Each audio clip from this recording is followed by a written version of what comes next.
What's up guys, my name is Johan Lund and today I'm checking out the highly awaited amp sim, the BULLDOG Super Lead by AudioSalt.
This amp sim is based on an American high-gain monster, and might I say, the guys at AudioSalt have really outdone themselves on this one, making the amp sim almost identical to the real thing.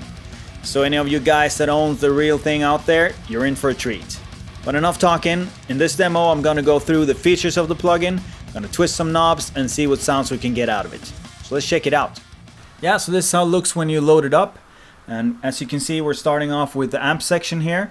But if we check out this section up here, you can find a tuner, a stomp section, which has a gate, a low and high booster, and a screamer, which is basically like a tube screamer, and a dual cab loader, which is a really nice way to mix different IRs to get the sound that you're after, and an FX section with a graphic EQ, a delay, and a reverb. If we click the default button here, you can find the settings section, which gives you an input routing, left-right stereo, oversampling possibility up to 16 times, graphics choosing of native or OpenGL, and the amp model, which you can choose from standard or MyAmp. And the MyAmp section gives you a unique tonal character to the license that you own, which basically mimics the way that different amp heads work, since different amp heads never sounds exactly the same, so the MyAmp section is supposed to mimic that feature, which is really cool. And down here you have a new feature, which is the double track simulator, and it acts as if you would double track your guitar but only with one track. And it sounds pretty cool actually, and I'm gonna show you that in a bit. And over here you'll find all your presets that is loaded to the plugin, if you download someone else's or if you make your own. But if we check out the amp section here, we can see that we have 3 channels, a lead channel, rhythm channel, and a clean channel. And the basic settings for each channel is a gain and volume knob for the lead channel, a gain and volume knob for the rhythm channel, and a combined 3-band EQ for both lead and rhythm. Moving over to the clean channel, you have a volume knob and a 3-band EQ for the clean band itself. A master EQ here, a depth knob, presence knob, and a volume knob.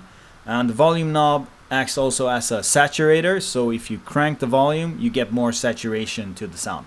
And as you can see, we have a bunch of different knobs here that I'll go through one by one so you can hear what they do to the sound. So I have one of the DI guitars from the demo in the beginning. I hope you liked it, by the way. I'll set it on loop here, and I'm going to use that and check out the settings on the amp. And I'm going to check out the stomp section, the cab section, and the FX section as well, and also the double track simulator. So the DI guitar sounds like this when you have the amp disengaged. A basic DI guitar. And I have the stomp box section disengaged here besides the noise gate. And I've used the standard BULLDOG 4x12 cab that comes by default when you load it up. And no FX section engaged here. So let's start off from left to right and see what the different knobs do.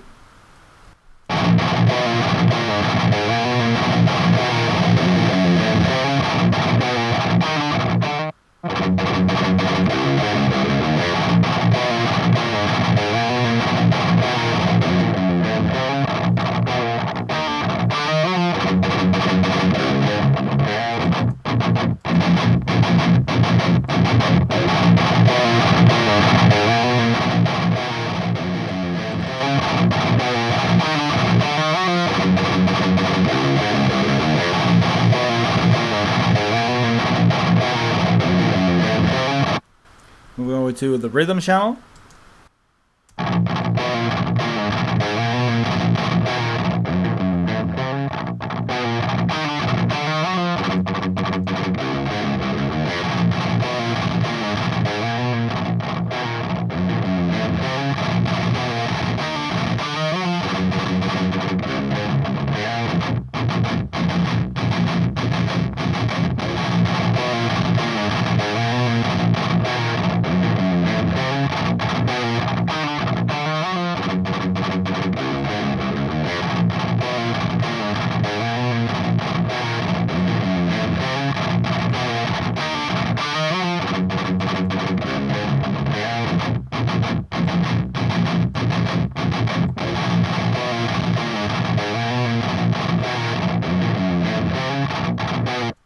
And the 3-band EQ sounds like this.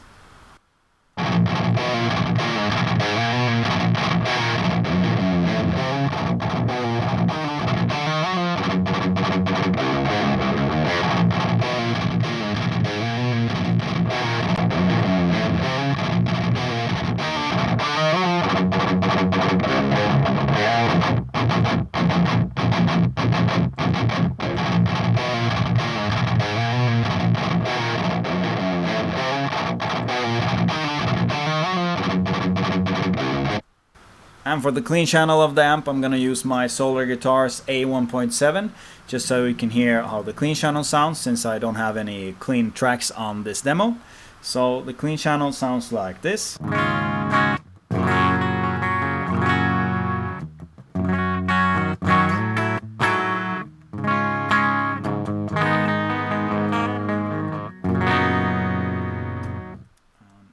Treble knob.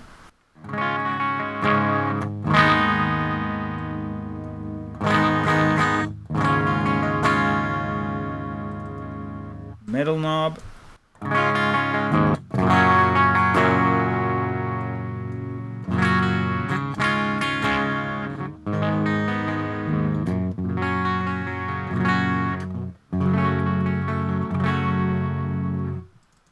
Bass.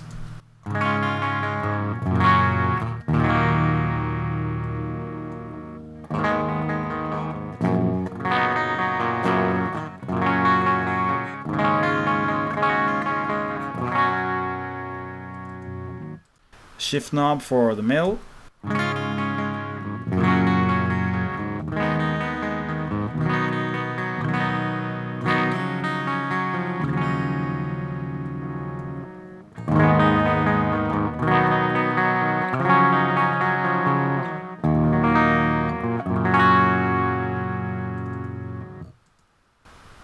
And the boost knob.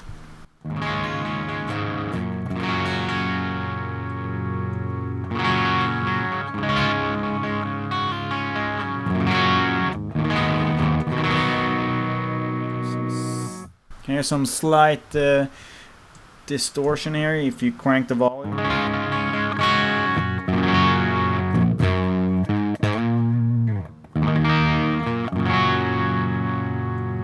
Maybe crank the volume a bit.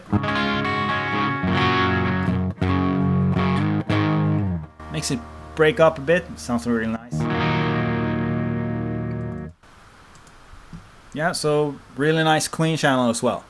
But let's go back to the DI track and check out the rhythm channel and then see what the equalization, depth, presence and volume knob does. So let's play this one again.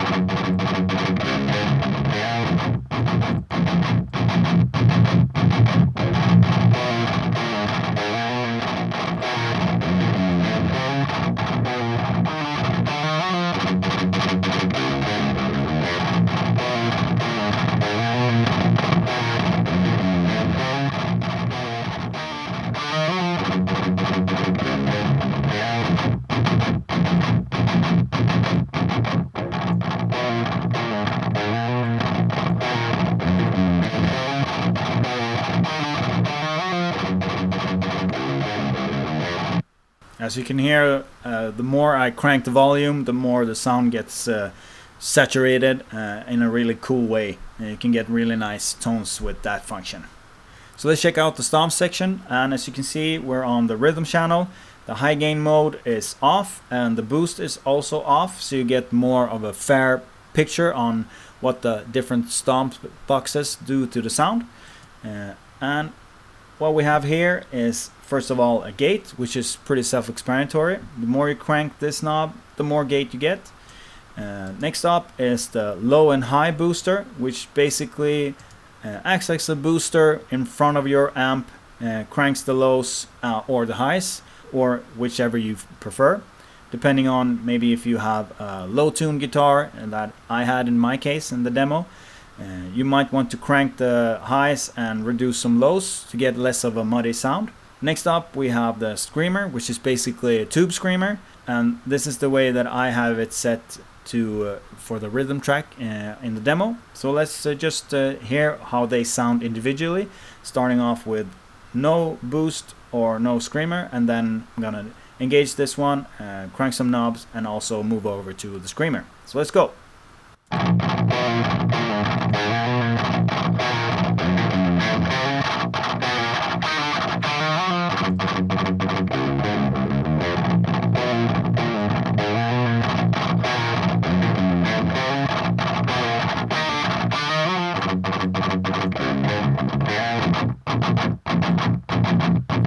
So that was the booster, and the screamer sounds like this.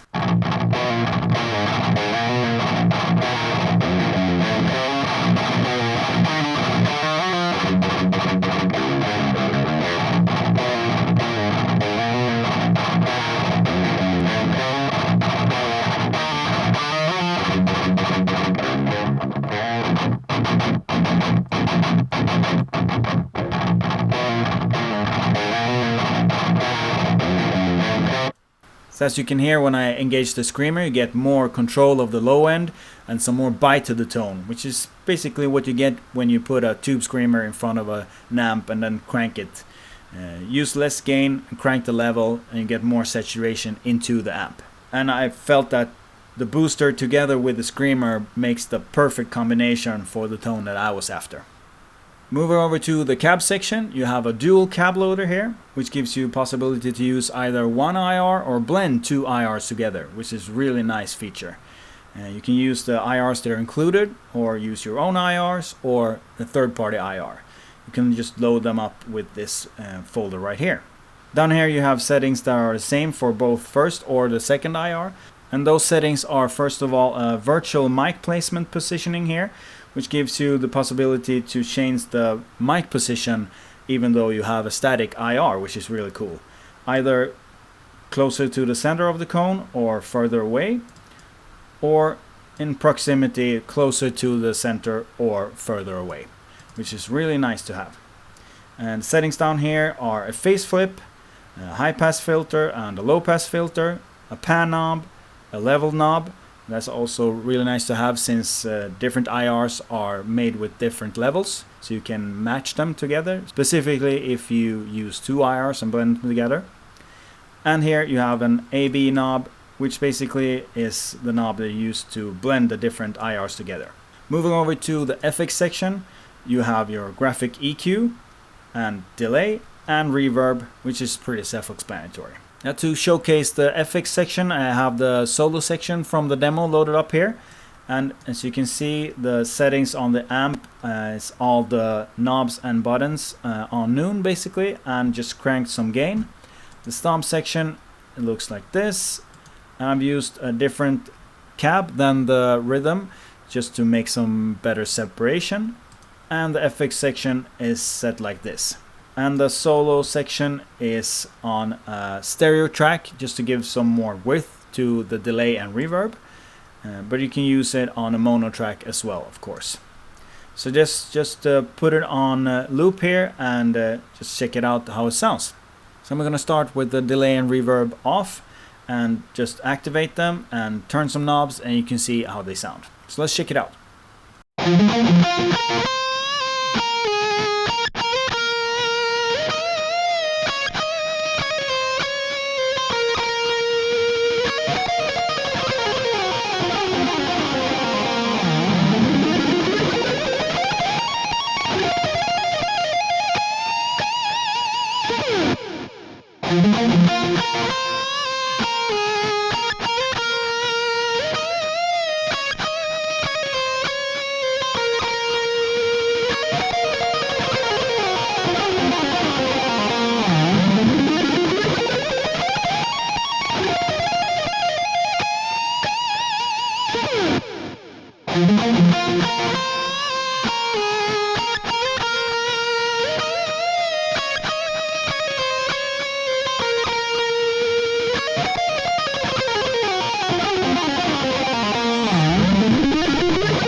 Yep, so there you go, really nice delay and reverb.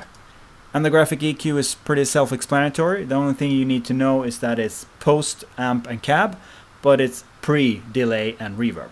Yeah, so lastly I'm gonna go through the double track simulator, and what I've done here is yet again put a loop on the rhythm track for the demo, the DI track here, and the only thing that's changed is that I've put the track in stereo mode instead of mono mode. You have to do that for the double track simulator to work, and also set the input routing to stereo instead of left or right.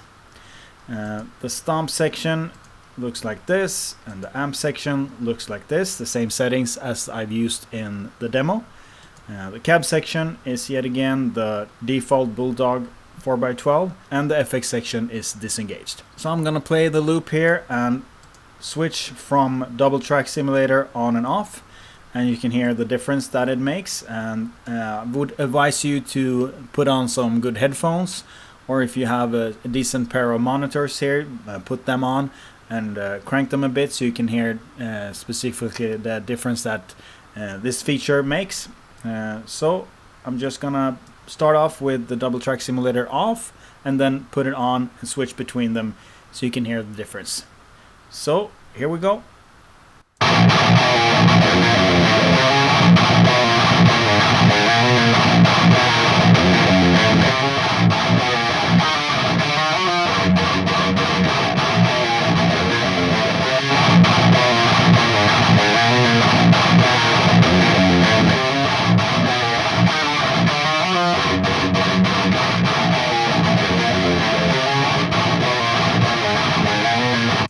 As you can hear, it sounds really cool, and of course it's not the same as if you would physically double track two rhythm guitars. That's always the best way to go about it, but I think you can find some cool ways to use this function, and maybe if you sit by yourself and jam some guitar, you can get a good feel on how a double track guitar would sound. So it's a good feature to have.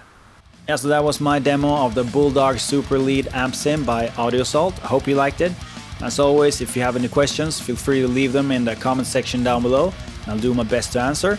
And if you want to support me, please subscribe to my channel, hit that notification bell so you get notified whenever I release a new video. Put a thumbs up to this one, it really matters to me. And until the next video, see you later.